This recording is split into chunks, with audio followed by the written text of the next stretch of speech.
Musibah bertubi-tubi terus menghantui keluarga Pak Jokowi, mulai dari menantunya, anaknya, sampai cucunya, guys. Siapa cucunya? Cucunya itu selalu dihujat oleh netizen Jan Etes. Mulai dari kasus dinasti politik, kemudian Bobby yang selalu dituduh melakukan korupsi, kemudian pamannya yang pada saat itu sempat dipecat dari ketua MK, kemudian hari ini ijazah Gibran dipertanyakan. Belum beres membahas masalah ijazah Jokowi, sekarang sudah ada isu baru mengenai ijazah Gibran. Oke, intro dulu deh. Masih bersama Ipan Bengus, gak ngintrik, gak asik. Oke. Jadi ceritanya ini bermula pada saat pencalonan Gibran. Jadi Gibran itu diragukan pada saat mencalon jadi wakil presiden itu menggunakan ijazah SMA. Karena ijazah SMA-nya ini loh yang dipertanyakan. Sehingga dilakukanlah gugatan secara perdata oleh salah seorang advokat namanya Subhan. Gak tahu Subhan siapa, saya juga gak tahu.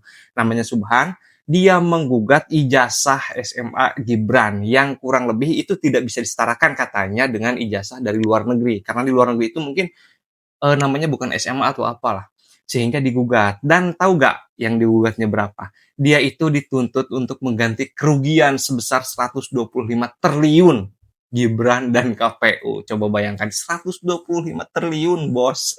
Itu uang yang besar sekali. Dan tentunya Pak Jokowi itu selalu menuding bahwa ada motif di balik kegaduhan ini sebetulnya. Mulai dari ijazahnya Pak Jokowi, ijazahnya Gibran, mungkin ke depan ijazahnya Jan Etes mungkin yang akan ditanyakan, saya juga tidak tahu.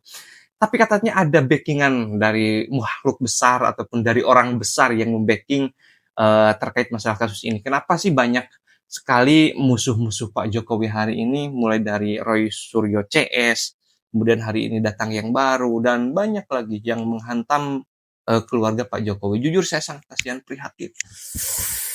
prihatin sama keluarga Pak Jokowi dan keluarga Gibran. Keluarga Pak Jokowi lah pada intinya. Nah, kemudian ada satu hal yang menarik. Ini tentunya untuk apakah akan ada kesepakatan perdamaian antara penggugat dengan Gibran. Ternyata ketika diwawancara di televisi, ketika podcast di televisi, katanya dia tidak akan berdamai. Dia akan berdamai, syaratnya satu, Gibran itu mundur dari wakil presiden. Ngeri gak tuh? Ngeri banget, guys. Karena apa? Itu wakil presiden loh, wakil presiden. Wakil presiden itu marwahnya seolah-olah hilang hari ini. Marwah wakil presiden Pak Gibran dan marwah Pak Jokowi itu hilang, guys.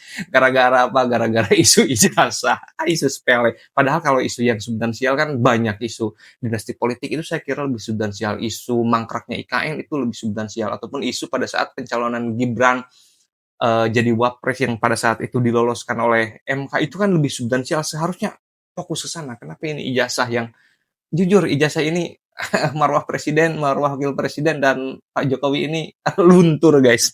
Ya Allah, ya Rabbi ya Karim. Kita lihat cuplikannya, guys. Bagaimana penggugat Gibran ini tidak mau berdamai, kecuali syaratnya satu, yaitu tidak mau mendamaikan. Dia mau berdamai kalau Mas Gibran mundur dari wakil presiden. Jalan damai, Anda bersedia. Apa syaratnya? Itu dalam perdamaian itu gini, Bu.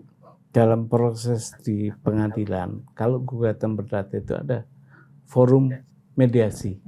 Nah, dalam forum mediasi itu nanti saya siapkan proposal. Subhan Talal namanya. Proposalnya salah satunya poin krusialnya ya mundur. Selain itu?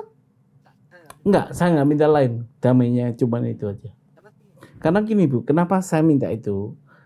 Itu tadi pertimbangan saya juga termasuk yang diceritakan Pak David tadi. Begitu rumitnya, begitu lamanya, berlikunya, betapa gaduhnya itu nanti. Maka mundur satu-satunya pilihan menurut saya. Dan itu Bapak anggap adil. Kan mediasi ini adalah menempatkan dua kepentingan menjadi jalan tengah. Kan biar ada win-win solution. Iya, itu Bapak anggap adil. Gini, kalau namanya damai dan mundur secara rela, adil. Suka rela mundur. Iya kan? Saya boleh adil jawab, lagi. Oke, silakan singkat saja. Oke. Jadi gini, prinsip hukum itu kan siapa yang mendalilkan dia harus membuktikan. Dia kan menuduh tidak memenuhi syarat kan? Bapak harus membuktikan. Iya. Nah, seharusnya yang minta keadilan itu adalah Gibran yang dianggap korban oleh Bapak. Nah, kalau misalnya gini, keadilannya itu adalah Bapak yang harus ganti rugi ke Gibran karena Bapak sudah mencederai nama baiknya, seolah-olah ijazahnya nggak sah, nggak. Jangan dibalik Pak. Gibran yang harus memenuhi tuntutan Bapak. Anda mendalilkan itu palsu, itu ijazahnya nggak ini, katanya cacat apa. Gibran yang akan nuntut. Nah sekarang gini, begitu Bapak gagal membuktikan tuntutan Bapak, Gibran bisa menggugat balik Bapak. Dan Itu Anda- yang bisa di jalan tengah. Dan Anda Itu siap poinnya. dan Anda siap ketika Resiko hukum itu Ah. sudah saya siapkan.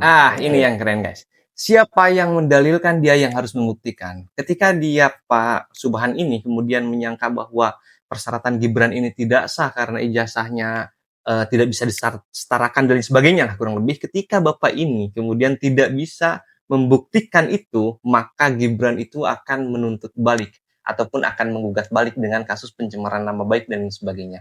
Karena ini menyangkut marwah seseorang guys.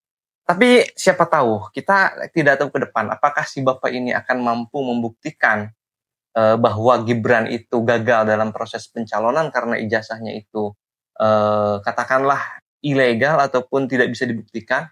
Kalaupun tidak bisa, berarti si Bapak ini harus siap-siap untuk dilaporkan balik atau digugat balik guys. Sangat seru sekali ini. Membahas tentang keluarga Pak Jokowi ini sangat menarik sekali guys. Haha.